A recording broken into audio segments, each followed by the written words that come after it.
bueno, los niños con autismo. Los niños con autismo de arriba y los niños con autismo de abajo.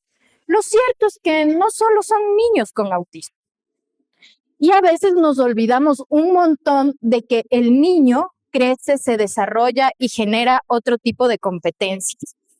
Así que lo primero que vamos a entender es qué es lo que pasa. En esta ponencia vamos a entender al autismo desde la perspectiva adulta, cuando las cosas pasan, cuando ya han vivido historias de dolor, historias de sufrimiento y también alegrías y compensaciones. Porque mientras más temprano te enteraste que tenías autismo, desarrollaste mayor cantidad de habilidades. Y mientras más tarde te enteraste de que tenías autismo, vas a tener mayores dificultades. Entonces, el día de hoy quiero enseñarles que el autismo no es igual a infancia. Es que a mí me dijeron que mi hijo tenía autismo y probablemente como ya se hizo grande ya no tiene. Es un mito. El autismo es un trastorno del neurodesarrollo que durará toda su vida. La persona morirá con autismo, no se curará del autismo. Al igual que funciona con el TDAH, al igual que funciona con la esquizofrenia, al igual que funciona con la bipolaridad, con la discapacidad intelectual, las dificultades del aprendizaje, la dislexia. No solo es el autismo. Entonces, es que ya le hice unas 12 sesiones de terapia y ya no tiene discapacidad. No, sí tiene. Es que mi hijo ya le hicieron un tratamiento de neurofeedback y ya no tiene discapacidad. No, no es así. Cuando nosotros hablamos del espectro autista, entendemos que hay ciertas dificultades. Primero, la comunicación social. Y aquí me voy a detener un momento porque me parece súper interesante que nosotros podamos comprender algo. Si usted tiene en este momento un estudiante con autismo en su aula, alce la mano. Tiene. Muy bien. Si usted tiene un estudiante con un trastorno del neurodesarrollo, autismo, bipolaridad, discapacidad, dificultad del aprendizaje, alce la mano. ¿Ya? ¿Qué quiere decir esto?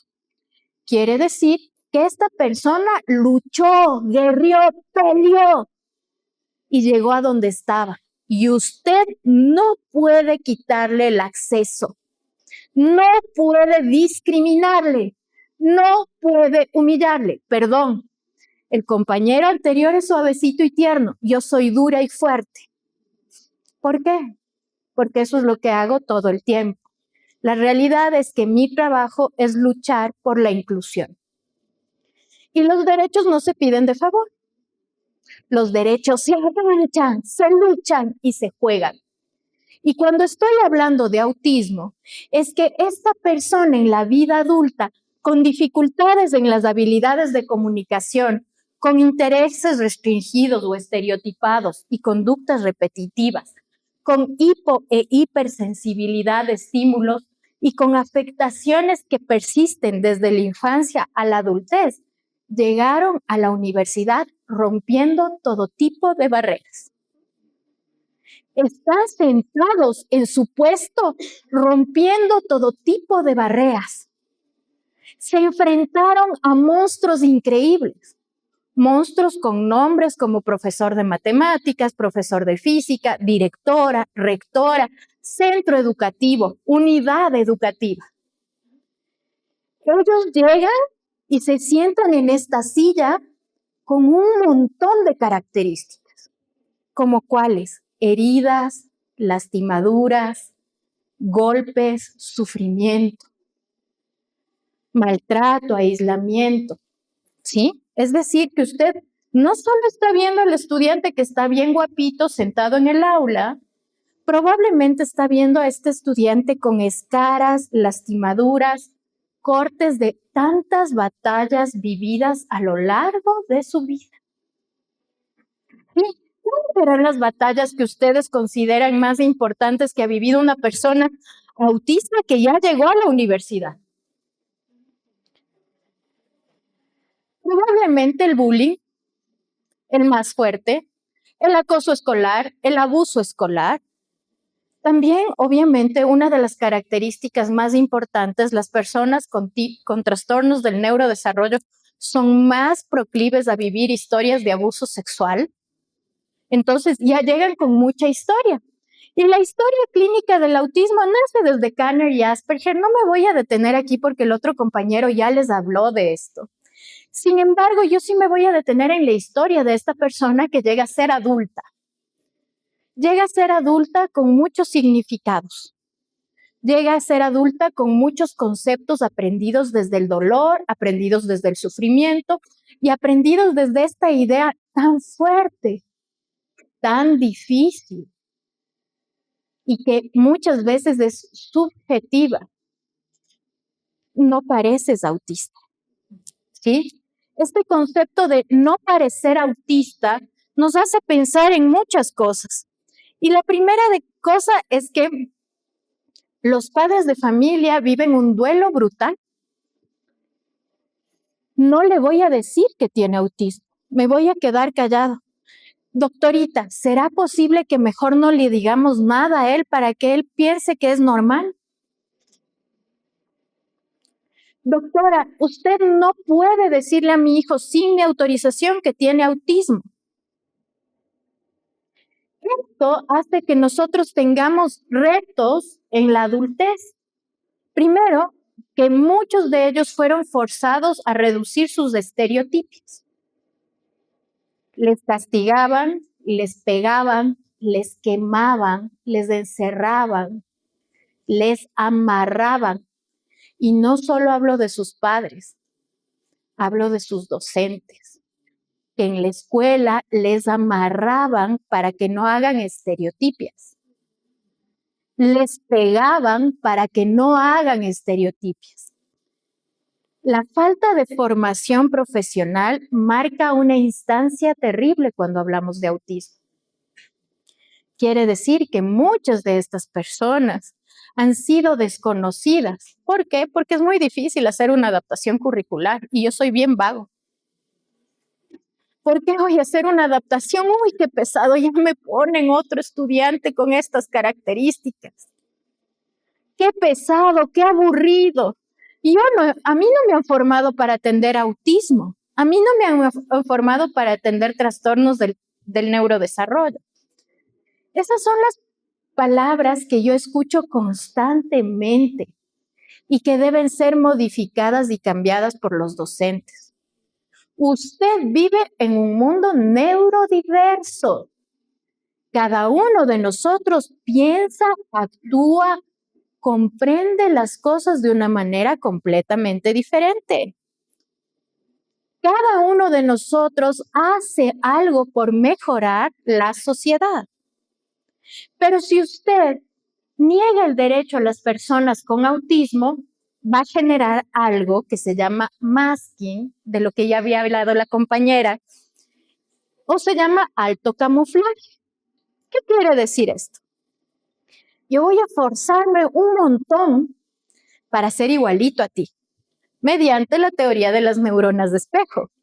Entonces, mira, ella está con un pantalón blanco, qué bonito, y lo mezcló con una blusa negra. Yo también voy a hacer lo mismo y me voy a vestir igual. Y los compañeros le dicen, oye, ¿por qué me copias en todo? ¿Qué te pasa? No me copies. Ella es rarita, él es rarito. Uy, mira cómo nos ve, siempre está queriendo hacer lo mismo que nosotros. Es rarita, el rarito. Eso es autismo. Eso es un trastorno del neurodesarrollo. Eso es alguien que está imitando o camuflando o enmascarando quién es realmente para ser aceptado en la sociedad. Esto es demasiado difícil, porque yo comienzo a tratar de actuar como tú, no soy aceptado y tengo un desgaste social brutal. Llego y termino cansado en casa y no tengo ganas de hacer otra cosa.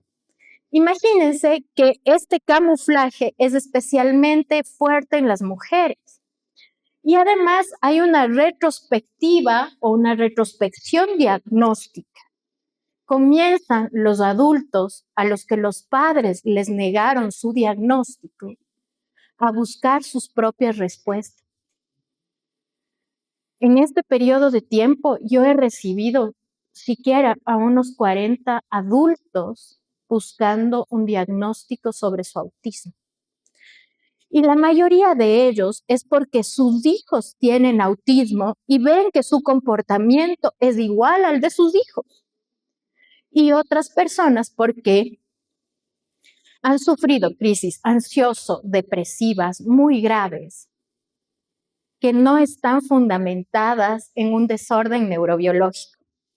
Entonces, cuando nosotros hablamos de autismo, estamos hablando de entender primero que el autismo tiene una base neurobiológica con alteraciones en la corteza prefrontal, parietal y frontotemporal, con una influencia genética y poligenética, que ahora en países como España es mucho más fácil el diagnóstico que en el Ecuador, porque ahora ya existen exámenes genéticos que se pueden hacer, al igual que exámenes con resonancia magnética que nos permite determinar los factores comunes entre personas con autismo. Y esto es gracias a que estos últimos 3 años hemos tenido un desarrollo muy fuerte con IA. Antes eso no se daba, ahora ya se da en España y esperemos que en unos 30 años más en el Ecuador, porque así funciona, ¿no? Entonces, miren, es una cosa de locos porque uno puede ir a España, a la clínica de Navarra y hacerte un examen genético y comparar que toda tu familia tiene autismo.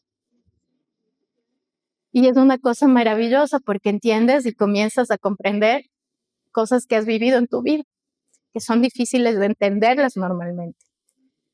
Pero ese acceso tenemos los privilegiados. Los otros vamos a pasar tonteando entre 1, 2, 10, 20 psicólogos, 50 neurólogos, a ver qué tiene. Yo quiero aquí romper un mito muy importante porque yo veo que hay mucho desconocimiento.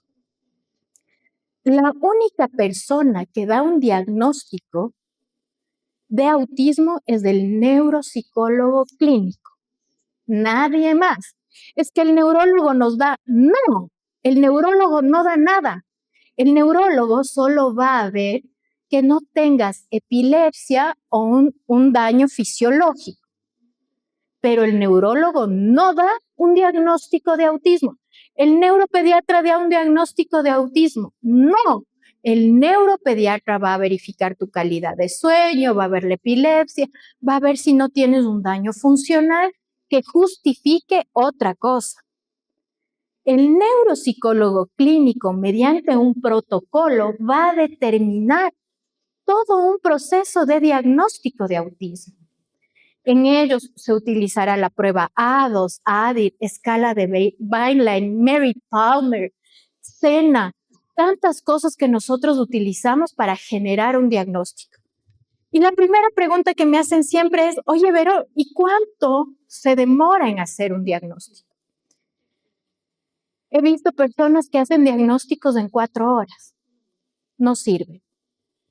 Probablemente un diagnóstico de autismo nos tarde entre 1 y 3 meses, con sesiones de 1 a 2 sesiones a la semana, porque no podemos sobresaturar al paciente porque sus resultados van a ser equívocos e inespecíficos y podríamos poner una necesidad de ayuda que no es tan cierta.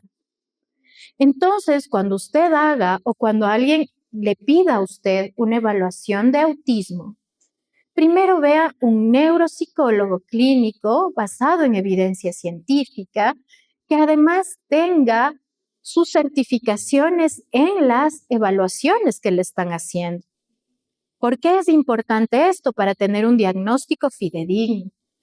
Y para eso nosotros también vamos a entender que hay esta influencia genética y poligenética, que quiere decir que probablemente en una familia de autistas no solo haya uno, que es tu hijo, probablemente seas vos, tu hijo y el abuelo, ¿sí? Y segundo, que hay características del desarrollo atípico desde edades prenatales que nos pueden generar también este acompañamiento en la vida autista. Por ejemplo, la prematuridad. Y más aún la prematuridad extrema, y más aún la prematuridad extrema masculina. Cuando eras prematuro masculino, extremo, tienes mayor cantidad de probabilidades de tener autismo. ¿Sí? Entonces, esto es muy interesante entenderlo para saber por qué estamos aquí. Ahora, nosotros vamos a entender que cuando hablamos de autismo adulto, hay una gran variabilidad. Primero, algunos alcanzan la independencia total, son neuropsicólogas, trabajan muy duro, tienen 2 doctorados y hacen un montón de cosas. Y otras personas no. Otras personas necesitan de la mamá, del papá para alimentarse, para cruzar la calle y para salir adelante. Por eso es un espectro, porque lo que yo vivo no es lo mismo lo que está viviendo el otro, porque mis características no son iguales a las de las otras personas. Segundo, una gran cantidad de población autista va a requerir apoyos intensivos en distintas áreas. Y esto se da por muchas cosas. Por ejemplo, por la regulación emocional. Segundo, por la regulación alimentaria. Y tercero, por sus prácticas de ingreso profesionales y preprofesionales. Muchas personas van a necesitar, por ejemplo, en la vida adulta, que esta persona no va necesariamente a abandonar la universidad. Lo que va a suceder es que va a necesitar 1 o 2 semestres más de adaptación a la universidad que las otras personas. Y vos le ves a ese estudiante que se jaló primero, se jaló segunda y en la tercera ya va de golpe. ¿Por qué? Porque necesitaba adaptarse. Antes nosotros teníamos el preuniversitario en la universidad que hacía esa función de adaptación. Chicos, buenos días, estamos aquí, este es el auditorio, camine, este es el baño, camine, suba las gradas, aquí está el aula. Y cuando el profesor no esté aquí, vaya acá. Eso era muy importante para la población autista y neurodivergente del país y se eliminó. Todos necesitan esta preparación previa, más las personas con autismo. Y el espectro abarca, obviamente, niveles que van sin discapacidad, con comorbilidades, con muchas comorbilidades, con pocas comorbilidades. ¿Por qué les digo esto? Porque muchas personas piensan, solo tiene autismo. Solo es guapo. Le han dicho, oye, qué guapo que es. Pero no parece que tiene autismo. Pero el autismo, lastimosamente, casi nunca va solo.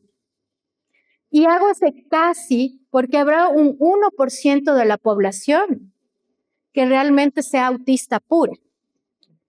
Pero hay otras personas que serán autistas con bipolaridad, autistas con esquizofrenia, autistas con depresión, autistas con ansiedad, autistas con TDAH, autistas con ideación suicida. Y todo eso es autismo. No porque tengo autismo, no puedo tener todo lo demás.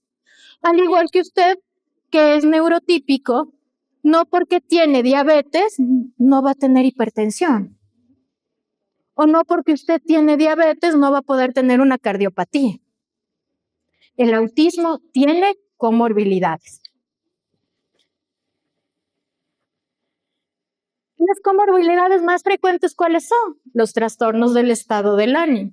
Imagínense todo el tiempo estar viviendo, sosteniendo una máscara o tratando de adaptar adaptarse a algo o a alguien o a un conjunto de personas. Los trastornos del estado del ánimo como la depresión o la ansiedad van a jugar un papel preponderante en la vida de las personas con autismo. Y ya lo vamos a ver más adelante porque me voy a tomar un tiempito para explicarles esto. Pero además tenemos trastornos de sueño y trastornos alimentarios. Las personas que tienen trastornos de sueño probablemente sean más proclives a desarrollar bipolaridad y esquizofrenia. ¿Sí? Y las personas que tengan trastornos alimentarios probablemente tengan algo que se denomina disbiosis intestinal o enfermedad de Crohn o ELI, enfermedad inflamatoria intestinal. Probablemente tengan eventos de estreñimiento tan fuertes que podría explotarles su intestino. Todas estas personas con autismo no les gusta tomar agua y tenemos que obligarles a hidratarse un poquito más. Es tan importante esto porque va a mejorar su salud intestinal, va a mejorar su calidad de sueño y también va a mejorar su estado de ánimo. Y una de las cosas que también es una comorbilidad frecuente es la epilepsia, el TDAH y las disfuncionalidades sensoriales. Pero los problemas de hiper e hiposensibilidad ya están en el autismo, pero no las disfuncionalidades. La disfuncionalidad es que, por ejemplo, yo tengo un shutdown muy grave luego de haber subido al bus y el olor es insoportable. Yo me acuerdo de un paciente que me dijo, por favor, Vero, por favor, Vero, por favor, Vero, no crucemos la calle aún, no crucemos la calle aún. Y yo le decía, pero ¿por qué, hijo? Vamos, crucemos la calle. Ahí viene el camión de la basura. Cuando yo regreso a ver, el camión de la basura venía 10 cuadras allá y él ya pudo oler al camión de la basura. ¿Sí? Entonces, cuando hablamos de comorbilidades del autismo, no estamos hablando solamente de estas comorbilidades que pensábamos que era en la infancia, sino también aquellas que obviamente se siguen presentando en la vida adulta. Y si vos le sientas a una persona con autismo, con hipersensibilidad olfatoria, al lado del hippie que fuma marihuana, probablemente no vaya a clases. Les hablo con absoluta honestidad porque apesta para esa persona y no es tolerable para ellos. O si le pones al lado a una persona que tiene hipersensibilidad con la luz en un aula con 50 focos, probablemente no ingrese. Pero está en tu inteligencia como docente poder observar eso. Está en tu capacidad intelectual observar este tipo de características y darte cuenta cómo poder apoyarles. Entonces, esta adaptabilidad no se necesita escribir, no se necesita detallar. Sería un golazo si tú le cuentas al siguiente profesor lo que te va a servir. Pero si no quieres y tienes pereza, puedes adaptarle de esta forma. Y puedes darte cuenta que es válido y que no es válido. Lo importante es que esta persona realmente se encuentre incluida. Es súper duro, pero Nyons en el 2023 en la revista The Lancet ya nos dice que los adultos con autismo reportan una peor salud física y una peor salud emocional. Probablemente muchos de los autistas que ustedes conocen en este momento estén mucho más enfermos que ustedes y envejezcan más rápidamente que ustedes. ¿Sí? Porque tienen una mayor cantidad de estrés acumulado, un menor acceso a servicios, porque les cuesta decir ciertas cosas, y una menor adherencia a tratamientos médicos. Y por eso les decía que las necesidades de autismo son variables, porque hay momentos en donde esta persona probablemente necesite el apoyo para adherirse al tratamiento médico. ¿Sí? aunque en la vida funcional tenga un sueldo, sea un gran abogado y dirija un montón de casos súper chéveres. Pero probablemente tenga dificultades para adherirse a su tratamiento médico. Cuando nosotros hablamos de adultos dentro del espectro autista, debemos reconocer además que muchos de ellos van a tener dificultades mucho más severas de lo normal. Nosotros quiero que analicemos esto porque esto impacta radicalmente la vida de una persona con adulta autista. Estudios recientes indican en esta misma revista de Lancet que tienen una menor cantidad de vida. 14 años menos, dice la revista, que es la esperanza de vida. La esperanza de vida en el Ecuador es de 78 a 81 años de edad. 78 hombres, 81 mujeres. Ahora esto redúzcale 14 años. ¿Sí? Especialmente significativa en mujeres. Porque en las mujeres se da algo que se llama trastorno del espectro autista, más dificultades del aprendizaje o más discapacidad con mayor frecuencia. Entonces, estas mujeres tienen 14 años menos de vida. Y si ya la naturaleza nos hizo tener 14 años menos de vida, al menos hagamos que la vida que tienen sea una vida buena. El riesgo de muerte por causas naturales, suicidio y accidentes es muy alto. Las personas autistas, para evitar su sufrimiento, se suicidan 3 veces más que las personas neurotípicas. Y esto se da porque hay un estigma y un subdiagnóstico en la adultez. Por ejemplo, cuando es un diagnóstico reciente y no logran aceptar su realidad, existe mayor probabilidad de un riesgo suicida. Cuando usted dice, no parece que tengas autismo o estás siendo muy exagerada o creo que tú no necesitas ayudas, cuando invisibilizas el autismo femenino, tienes un mayor riesgo de suicidio. Aquí en el Ecuador solo hay 4 centros especializados en diagnóstico del autismo adulto. Y hay una mayor estigmatización. Mientras menos acceso tienes, mayor sufrimiento tienes. Cuando nosotros hablamos de adultos con autismo, debemos de entender que hay un mayor impacto en la discapacidad intelectual. Ellos probablemente se mueran más tempranamente que la cifra estadística que les acabé de brindar. Ellos mueren inclusive 24 años antes. También presentan mayores barreras de acceso a la salud, al empleo y a la inclusión. Imagínense las personas autistas, no verbales, con discapacidad, que llegan a un centro de salud por una apendicitis.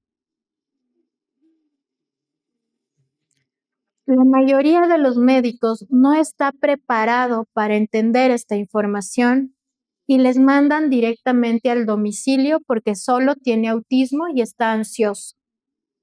Y probablemente le manden con una medicación como clonazepam para sedarle y esta persona termina muriendo en domicilio.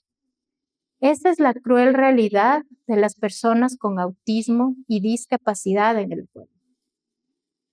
Los médicos, enfermeras y personal de la salud no está preparado para recibir este tipo de casos. Ni siquiera los pediatras están preparados para generar alertas de neurodesarrollo. No existe la formación en neurodesarrollo y alertas en el sistema médico pediátrico en el Ecuador. Y creo que este es un tema que nos debe sonar a todos. Porque si el pediatra haría bien su función, porque le está evaluando desde que nace, en los primeros 6 años de vida, podríamos tener un diagnóstico adecuado y podríamos tener las medidas necesarias para que estas personas lleguen a tener una mejor adaptación en la sociedad. ¿Cuáles son los factores sociales y de discriminación que viven las personas con autismo? Primero, que sean mal comprendidas, que se asusten y que no quieran ser amigos de una persona con autismo y que se sienten 3 asientos más lejos. Que los adultos autistas tengan estigmas muy fuertes y un bullying laboral y un aislamiento social terrible. Obviamente no te voy a invitar a la discoteca porque está muy alto y hay mucho ruido, pero hay cosas que podemos hacer juntos que no solo son irte a beber en la discoteca. Y ahí viene la adaptación de los compañeros hacia la persona con autismo. Mientras más formamos a los estudiantes, mayor adaptabilidad de una persona con autismo al medio. Entonces hay cosas que se pueden hacer. A veces la discriminación no es percibida por los estudiantes y, por ejemplo, cuando entendemos los mensajes de forma muy concreta, probablemente muchos se rían y se burlen de sus compañeros y le digan, ¡ay, Juanito! ¡Ay, Miguel! ¿No podías pensar de otra manera? Lo importante es que el joven adulto entienda que el mundo es neurodiverso. En Estados Unidos se manejan cifras de 1 cada 18. 1 de cada 18 personas tiene autismo en Estados Unidos. Tienen un sistema de diagnóstico temprano y adecuado. En el Ecuador se diagnostica autismo hasta los 50 años. O sea que yo no podría decírtelo con cifras específicas, pero yo estoy haciendo un programa con el Ministerio de Educación y puedo contarte que en el Ecuador 1 de cada 28 niños tiene autismo en el aula. Y probablemente en las carreras de ingeniería y en las carreras de medicina en el Ecuador, dentro de un aula de hasta 25 estudiantes, existan 4 personas con autismo. Así que el rarito es tu amigo. Intégrale, inclúyele y acompáñale. Probablemente no entienda tus chistes y tú le tengas que explicar 2 veces, pero eso no quiere decir que no le puedes ver como un amigo. Eso no quiere decir que no le puedes ver como una pareja sentimental, porque además son súper fieles. ¿Quieres una relación estable con un autista? En serio, funciona súper bien. Sanidad mental. ¿Quieres sanidad mental en una relación? Con un autista.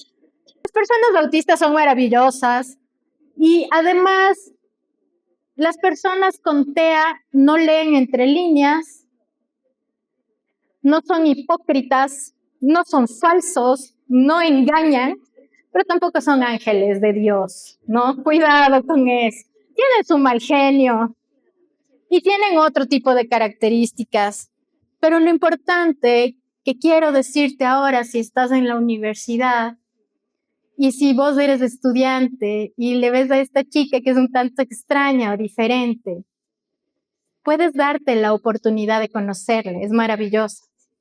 Si le ves a este chico que es un tanto peculiar, puedes darte la importancia de conocerle, puede ser maravilloso. Si quieres tener una relación estable, sana y profunda, también las personas con autismo son muy válidas para esto. Y eso también es hablar de autismo.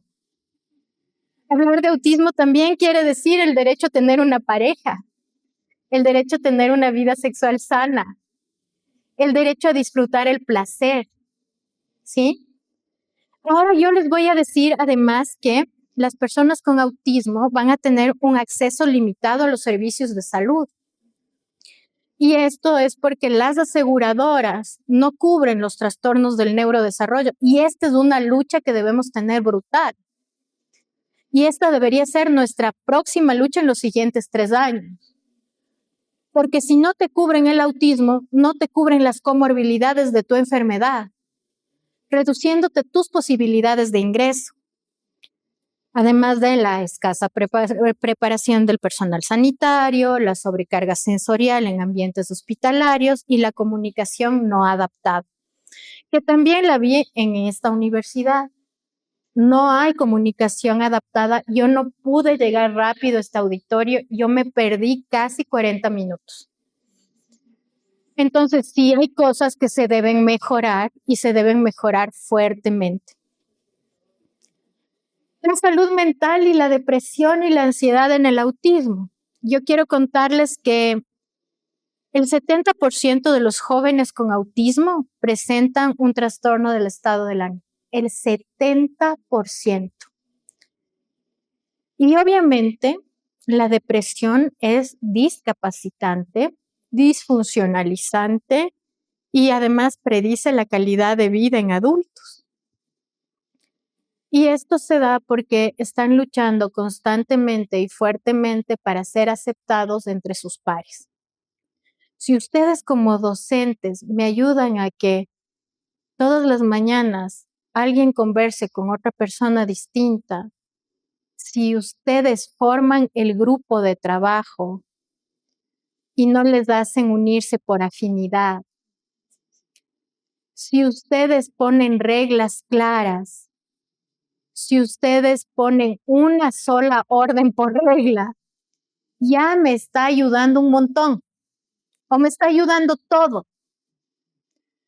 Si usted se da cuenta que tiene un estudiante con autismo y que en la listita no se puso su nombre, es porque quiere incluirse, porque no quiere que le vean distinto, diferente o tonto,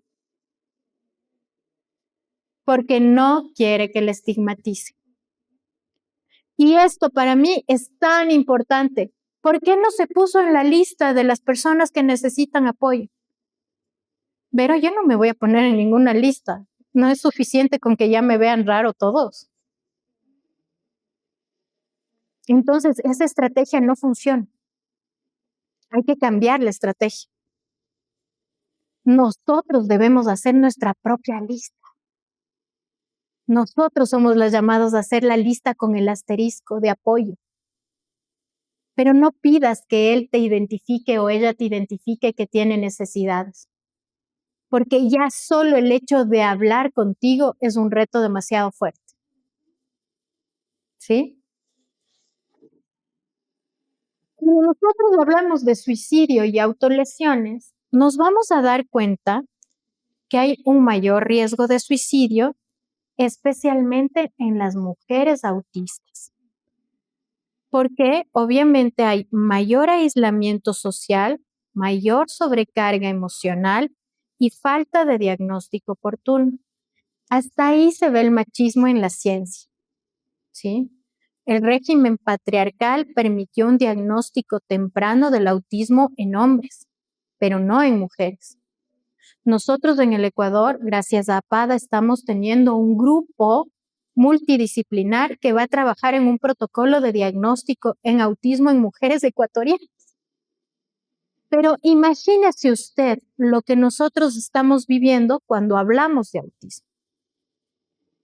Estamos viviendo un infradiagnóstico en el Ecuador, primero, diagnósticos mal hechos, segundo, tercero, falta de reconocimiento de política pública para el autismo, falta de reconocimiento de política de salud en el autismo, dificultades de integración y comunicación en el autismo. Y todo esto marca un camino, el camino del aislamiento y la disfuncionalidad.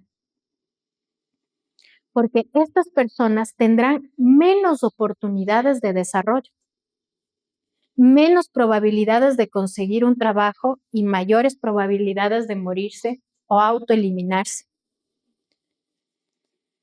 Y ahí viene una de las cifras más importantes. La inserción laboral y los desafíos ocupacionales que pueden presentar las personas con autismo. Primero, hay desafíos laborales fuertes como una baja de tasa de empleo, dificultades para mantenerse en el trabajo a pesar de tener la capacidad profesional, una baja preparación para afrontar la presión laboral y ambientes no adaptativos con exclusión social. Por ejemplo, el 90% de los trabajos no tienen inducción al puesto. El 90% de los trabajos en el Ecuador no tienen una inducción al puesto de trabajo. ¿Sí? La segunda cosa que nosotros vamos a observar, y creo que es muy importante, es que la mayoría de empresas hacen pruebas para neurotípicos y no pruebas para neurodivergentes. La tercera cosa que vamos a evaluar en el autismo adulto es que la mayoría de las personas terminan haciendo home office o trabajando para empresas internacionales sin acceso a salud y seguridad. La mayoría de las personas autistas con grado 1 de necesidad de apoyo probablemente sean aquellas personas que tengan que lucharse diariamente por trabajos, por temporadas, por contrato, porque probablemente no sean recibidos. Entonces, si tú le haces una prueba psicológica, obviamente van a salir muchas dificultades que probablemente no están siendo tomadas en cuenta con una política pública de neurodiversidad. Y esa debería ser nuestra segunda lucha. Nuestra segunda lucha debería ser en cómo los departamentos de talento humano evalúan a la neurodiversidad, lo cual permitiría un mayor acceso. Y ya les he dicho que los autistas somos fieles y hermosos, pero además tenemos relaciones sociales afectivas interpersonales con mayor dificultad para el vínculo de entrada. Cuando ya nos hacemos amigos es otra cosa, pero el inicio es súper complicado y cuesta mucho. Entonces, si usted está viendo que alguien en el aula, en su grado, está teniendo dificultades para generar estabilidad social. Yo, por ejemplo, hago algo siempre en la universidad donde trabajo y es que me siento siempre al lado del estudiante neurodivergente y llamo a 2 o 3 para seguir conversando entre todos. Y les invito a tomarnos un café entre 4 o 5. Probablemente eso haga que se sientan muy incluidos y que puedan comenzar, o tú le estás dando esa patadita inicial que nos va a permitir que puedan ir comunicándose. Obviamente son las personas que tienen menor cantidad de relaciones de pareja, solo es el 11.8% que logra casarse y hay una persistencia muy fuerte de convivencia con la familia de origen. Te vas a dar cuenta que es un adulto con autismo porque probablemente a sus 30, 27, 40, 45, 50 años sigue viviendo con sus padres, a pesar de que trabaja, a pesar de que tiene un empleo, pero no ha logrado esa independencia. Entonces, esa es una labor para las mamás, poco a poco ir trabajando en su independencia y autonomía. ¿Y por qué es importante como mamás hacer esto? Porque eso va a representar una mejora de hasta un 80% en su calidad de vida y una reducción de la ideación suicida. Entonces ahí les mando esta cuñita a las mamás. ¿Ya? Cuando nosotros hablamos de inclusión educativa postsecundaria, yo les quiero decir que solo el 32% continúa estudios tras la secundaria. O sea que esos ya son unos campeones. Así que usted, profesor universitario, no me venga a hacer de menos a mis chicos. Usted tiene que ser inteligente como yo y entender que ellos ya ganaron un montón de luchas y si están sentados aquí es porque se ganaron el premio. porque lograron sobrevivir a la secundaria, al bullying, al acoso escolar, al maltrato y a la violencia. Porque esa edad es la edad de la crueldad adolescente y lograron sobrevivir a eso y están sentados en tu aula y se merecen llegar al final. El 66% de ellos van a terminar sus estudios superiores. Así que no creas que no lo van a lograr, sí lo pueden hacer. ¿Y saben por qué hay esta deserción? Por falta de ajustes razonables. No les estoy hablando de adaptación curricular, sino de ajustes razonables, de las cosas que usted puede hacer sin necesidad de escribir un sílabo completo para su estudiante. Estoy hablándole de esa capacidad maravillosa que usted puede tener de modificar su ambiente, su contexto, su realidad, de cómo se integra, de lo que pide, de la orden que usted puede dar. Yo he visto, por ejemplo, a muchas personas que dicen, profe Dark, mi esposo es profesor de matemáticas y física y tiene autismo. Y le dicen, profe Dark, ¿me puedes explicar qué quiere decir esto con mi profe? Y el Darwin comienza a escribir y comienza a subrayar las órdenes para ellos. Paso a paso, todas las órdenes. De tal forma que logra comprender lo que le está pidiendo. Y luego les hace un checklist al lado y dicen, vamos por esto. Primero, punto 1, checklist. Punto 2, checklist. Punto 3, dale, dale, dale. Si usted puede reducir ese peso, no solo está ayudando a la neurodiversidad, sino también a las personas neurotípicas. 5 órdenes en un ejercicio no sirven. 3 órdenes en un ejercicio no sirven. Vaya poco a poco, paso a paso. Va a conseguir ser un docente más efectivo. Va a conseguir ser un docente más amado, porque le van a comprender mejor.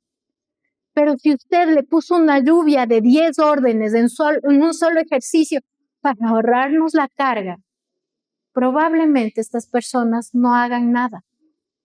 Entonces, para mí va a ser muy importante que usted entienda que la inclusión necesita de ajustes razonables. Aquí quiero recordarte, como adulta, que el autismo femenino y el diagnóstico tardío tienen un pobre desarrollo. Mayor camuflaje, mayor riesgo de comorbilidades depresivas, con depresivos mayores o distimias, y una presentación de estudios científicos donde no se puede identificar el autismo femenino. Entonces, esto es algo que nosotros desde la academia debemos comenzar a investigar, que me parecería muy interesante poder ser aliados en la investigación del autismo femenino, en la publicación de revistas basadas en evidencia científica que nos permitan determinar al autismo femenino. La calidad de vida de los adultos con TEA es mucho menor, ¿no es cierto? Y las principales dificultades son contextuales, como el empleo o las relaciones y su propia salud mental. Hay una revisión sistemática sobre la calidad de vida, donde se presentan más de 8 estudios en el año 2021, donde hay muchos más problemas en factores claves como la residencia independiente, el manejo de estrés y la ocupación. En el Ecuador no existe un programa de adaptabilidad a personas neurodiversas antes de ingresar a la universidad. Y creo que esto es súper importante de formarlo y entenderlo. Todos tenemos derecho a la inclusión, todos tenemos derecho a la educación, muy bien, pero todos debemos tener una inclusión y una educación con un programa integral que nos permite una adaptabilidad adecuada para este fortalecimiento. Y eso, como les decía a las mamás, es muy importante. comenzar a trabajar ya en la vida adulta, en su residencia independiente, en su red de apoyo emocional, en actividades laborales significativas y en adaptaciones sensoriales y comunicativas. Y si vos eres madre de una persona con autismo, probablemente yo te ponga a pensar que desde los 12 o 13 años quiero que comiences a hacer un fondo de vida. Ay, no les voy a hacer publicidad a las aseguradoras, pero Equivida tiene un fondo que les ayuda cuando tú mueres.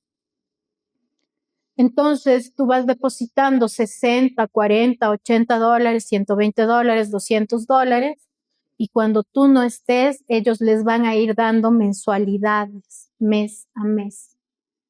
Esto es muy importante para una persona con autismo. Esta es tu forma de resguardarle como madre o como padre, y creo que es algo muy importante que tú debes hacer. Luego, creo que otra de las cosas es que cuando tu hijo cumple 16 años y tiene autismo, tienes que afiliarle al Seguro Social Ecuatoriano con la mayor cantidad de dinero posible. Verán lo que les estoy enseñando a hacer cosas con el seguro. Entonces, ustedes inteligentemente lo que van a hacer es afiliarles con el mayor salario que puedas. Por ejemplo, si le pones un salario de $1,200, vas a tener que pagar $200 mensuales. Y si le pones un seguro de $2,400, vas a pagar $400 mensuales. Pero esto lo vas a hacer solo por 5 años. Porque cuando ya tienes el carnet de discapacidad, le jubilas tempranamente y él va a tener acceso a salud cuasi privada, acceso a salud de por vida y a un salario de por vida, ¿sí? ¿Por qué para mí es importante esto si tú eres un papá o una mamá? Porque nos vamos a morir. Es así de sencillo. Y las cosas tienen que ser nombradas como deben ser nombradas. Nuestra obligación es ayudarles a conseguir un trabajo, sí. Pero ¿y si mi hijo no está en las capacidades? Mi obligación es darle de comer. Y cuando yo no esté, darle de comer. Entonces, esta puede ser una buena opción. Y quiero plantearte esta opción porque quiero que lo hagas. Además de esto, quiero recordarte que tienes que enseñarle cosas importantes. La mayoría de personas con autismo adulto, con necesidades 2 o 3, no saben manejar el dinero. Suelta la plata, mamá, suelta la plata, papá, mándale a pagar el agua, la luz, el teléfono. Es tu obligación que ellos sepan utilizar una calculadora.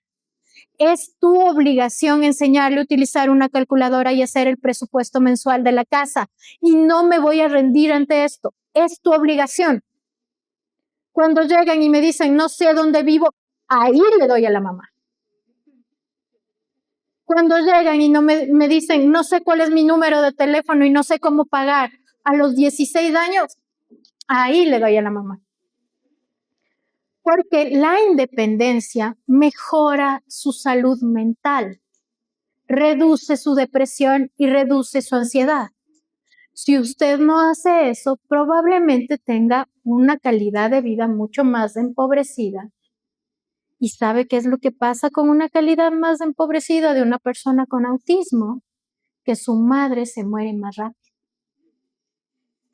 porque está sometida a condiciones de mayor estrés. Y si usted es la persona que le cuida y no le está dando estas habilidades básicas al adulto, probablemente usted sea la persona que se va a morir más rápidamente y probablemente sea usted la persona que no está encontrando la salida a esta dificultad. Así que suelte la plata. Hay escalas como Hukul y adaptaciones necesarias que son instrumentos para poder medir la calidad de vida, y vemos que hay dominios como físico, psicológico, relaciones sociales y el entorno. Pero hay una limitación. esta escala no incluye la sobrecarga sensorial o las preferencias en TEA. Por tanto, estos tiempos de vida podrían ser aún menores. Cuando nosotros logramos que un adulto con TEA tenga independencia y empleo, vamos a hacerle a esta persona mucho más feliz, pero además esta persona va a ayudar a su familia y esta persona reduce la carga de los cuidadores. Lastimosamente, solo el 17% de las personas con autismo logran tener trabajo. Mayor independencia es igual a mejor calidad de vida. Por lo tanto, ustedes como padres, si están aquí padres de personas con autismo, es brutal. Importantísimo. Hiper mega necesario que usted le dé calidad de vida. ¿Y cómo? Haciéndole una persona independiente y segura de sí misma. Las personas con autismo tienen baja experiencia en relaciones de pareja y probablemente tengan mayores necesidades de educación afectiva y programas inclusivos. Vean, esto en el Ecuador ni siquiera existe. No existe ningún taller de sexualidad en TEA en el Ecuador, donde podríamos explicar sobre las relaciones sexuales, las formas de tener relaciones sexuales, lo aceptado y lo no aceptado, cómo encontrar el placer, cómo disfrutar. Hay hombres ingenieros autistas con más allá de 40 años que no han tenido experiencias sexuales aún. Y yo tengo ese tipo de pacientes. Entonces, esto no es algo que no nos vamos a tapar los ojos y vamos a decir, no, aquí todo está súper bien. No, no está bien. Y este es un aprendizaje que nosotros debemos tener. Hay que enseñarles la responsabilidad empática y la responsabilidad afectiva porque muchas de las personas con autismo no tienen esto. Y tenemos que enseñarles, además, a romper con ciertos tabúes que son enseñados por sus padres como para protegerles, ¿no? También necesitamos una mayor cantidad de programas de apoyo psicosocial. Y yo creo que es importante tener espacios neuroafirmativos con intervenciones adaptadas en su adultez que les permitan comprender que no están solos. Las habilidades sociales son muy importantes. Si nosotros hacemos un grupo de chicos con autismo que salen a tomar café o que se van al cine o que se van al Ilaló o que disfrutan otro tipo de actividades, finalmente no van a sufrir tanto como están sufriendo ahora. Y esta es una necesidad que los grupos y los centros de apoyo deben plantearse firmemente para conseguir que esta neurodiversidad con la que vivimos se sienta más incluida. Y obviamente hay algo que los padres de familia y los maestros debemos trabajar muchísimo, que se llama la transición del sistema infanto-juvenil al sistema adulto. Porque los padres de familia de personas con autismo aceptado les siguen viendo como niños, con las mismas necesidades, con los mismos apoyos y viendo cómo les siguen dando todo lo que necesitan para ser felices. Te compro yo los Robloxitos, te compro yo todo lo que necesitas porque eres mi niño y siempre serás mi niño. No, no es así. Es adulto. Permítale actuar como adulto. Lo mismo pasa con los maestros. No, esta educación asistencialista. No, pobrecito. No, déle las habilidades que necesita, ayúdele a gestionar las emociones, pero por favor, véalo como un adulto y no como un angelito de Dios. Yo le ruego eso, cambie esa visión. Es obligatorio pensar en algo importante, que es la falta de continuidad terapéutica. Como ya están adultos, entonces ya no van a terapia. Pero es ahí donde llega la depresión, la ansiedad y la ideación suicida. Entonces, ir a terapia no solo debe ser un ejercicio para los neurodiversos, sino también para los neurotípicos para aprender a afrontar la vida. Miren, en Finlandia los profesores tienen terapia psicológica 2 veces a la semana, pagada por el Estado. Y miren cómo está el modelo de educación en Finlandia. Pero los estudios científicos demuestran que las personas neurodivergentes necesitan más atención psicológica que los otros. Así que asígname la cita. Tienes que ser más fuerte porque ya te dije al inicio de esta conferencia, los derechos no se piden de favor, se arranchan. ¿Ok? Y luego necesitamos, obviamente, lo que decía la compañera, protocolos de derivación que deben observar los psicólogos, los psiquiatras, los neurólogos, los neuropediatras o los pediatras en nuestros hijos para que haya este tipo de derivación. Pero ese será un trabajo mucho más inmenso de lo que nosotros nos estamos imaginando, porque para eso necesitamos hacer un congreso solo con médicos para que puedan entender lo que está pasando. Lo importante de aquí es que aunque vos y yo no seamos médicos, somos padres. Y como padres, nosotros tenemos mayor sabiduría, mayor poder y obligatoriamente mayor empoderamiento. Yo me acuerdo que una madre de familia me dijo, doctora Berito, es que mi hijo ya está en la universidad y en la universidad me dicen que es prohibido que yo vaya como mamá a explicarles a los docentes que mi hijo tiene autismo. No está prohibido, que te demuestren la ley. Que te digan en qué parte de la ley dice que un padre de familia no puede explicar que su hijo tiene autismo. Es más, hasta puedes reunirles en el auditorio y decirles a todos. Esto es importante de conocerlo, es importante de saberlo y es importante de gestionar, porque muy probablemente intenten violar tus derechos, intenten minimizar tus acciones afirmativas para la inclusión educativa y puedan inclusive decir cosas como, es que para mí yo no creo en el psicólogo y no creo en el autismo. No lo veo diferente a los demás y usted tiene que luchar, ¿ok? Entonces nosotros vamos a darnos cuenta que además, como todas las cosas, muchos investigadores se han limitado a investigar el adulto con autismo. Siempre hay un enfoque centrado en la infancia, con una escasez de estudios longitudinales. El TEA se confunde también muchísimo con la bipolaridad, por ejemplo, con la depresión, con la ansiedad, con el trastorno por déficit de atención, con el trastorno obsesivo compulsivo.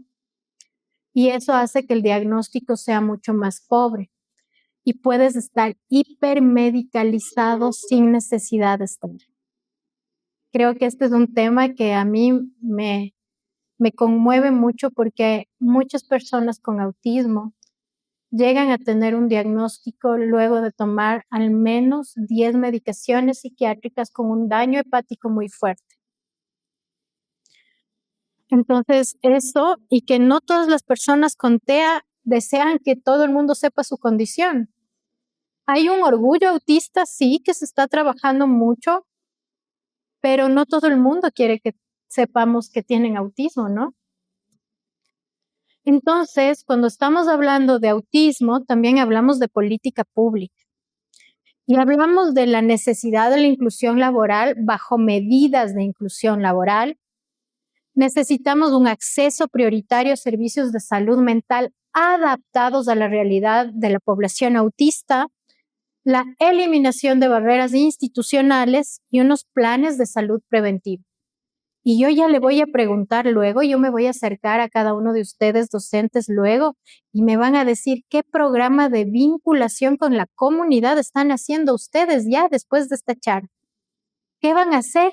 ¿Cómo me van a ayudar ustedes a contribuir con la población neurodiversa? ¿Qué van a trabajar ustedes docentes desde la vinculación con la comunidad para cambiar esta triste historia en el Ecuador, porque lo que estoy haciendo el día de hoy en esta charla es devolverles la pelotita y hacerles comprender que ustedes son los responsables de esta maravilla. ¿Cómo yo, como decano, coordinador, subdecano, me voy a encargar de hacer una adaptación metodológica y no de contenidos? ¿Cómo yo voy a hacer un plan metodológico con mis docentes que les cuesta o son ruditos? Ruditos.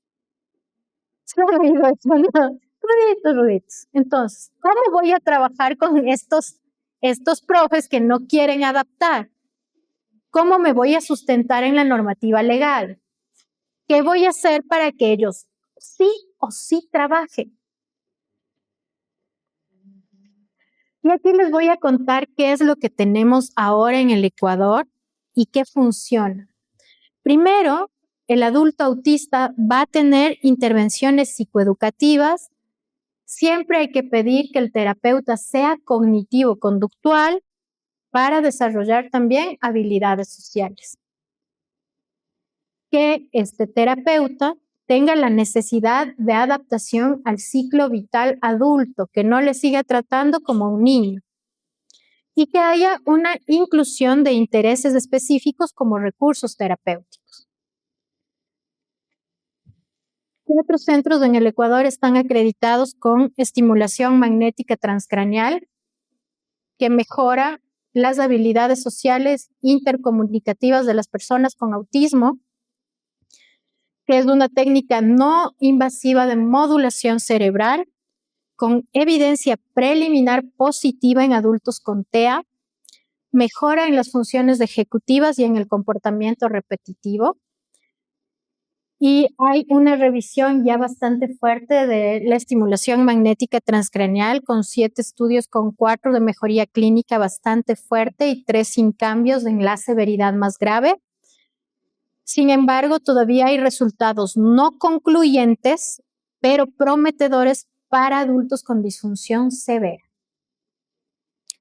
También tenemos recomendaciones clínicas que debemos tomar en cuenta cuando somos los directores de carrera o del Departamento de Bienestar Universitario, y es evaluar integralmente las necesidades individuales, promover el diagnóstico oportuno del adulto, desarrollar estos programas terapéuticos inclusivos y basados en evidencia, tratar de luchar por el ingreso con un preuniversitario de adaptación para la población neurodivergente, y entender que mujeres y hombres presentan síntomas y signos distintos importantes dentro del espectro. Además, quiero decirles a ustedes, docentes, que hay perspectivas éticas y culturales del diagnóstico súper importantes. Yo creo que el diagnóstico de autismo no debe patologizar la diferencia. Se debe escuchar las voces de las personas autistas. Si ellas no son escuchadas, de nada sirve todo esto. Se debe promover la neurodiversidad y el respeto a la identidad. Nosotros somos seres neurodiversos. Estamos hablando de la diversidad sexual y tenemos un Prime Day de la diversidad sexual. ¿Por qué no tenemos un Prime Day de la neurodiversidad, donde nos respetemos los unos a los otros? Y quiero que entiendan que el autismo tiene síntomas distintos tanto en hombres como mujeres. No porque no veas a los ojos tienes autismo, pero tampoco si no ves a los ojos no tienes autismo. El diagnóstico debe ser diferenciado, multicausal, individual, multipropósito. Y creo que las futuras líneas de acción cuando hablamos de autismo adulto es entender primero que el adulto con autismo existe y está invisibilizado. Segundo, que hay desafíos urgentes en la salud, en la inclusión y en el bienestar. Y que la investigación y la política pública con empatía deben caminar juntos. nosotros debemos ser los actores principales en la política pública. Y aquí te voy a dejar mi resumen de lo que les quise decir el día de hoy. Si has conocido a una persona con autismo, has conocido una sola persona con autismo. No existen dos mentes iguales, ni dos experiencias idénticas en el autismo. Cada individuo es un universo único, con sus propias formas de percibir, sentir y habitar el mundo. Generalizar al autismo sería perdernos la riqueza de su singularidad. Y cuando tú estás ahí frente a tu estudiante que ya sabes que tiene un rasgo o se encuentra dentro del espectro del autismo, no pongas en desmérito a la mujer que puede tener autismo. Y no porque haya un mayor diagnóstico masculino, quiere decir que haya menor posibilidad de tener autismo en la mujer. Muchísimas gracias.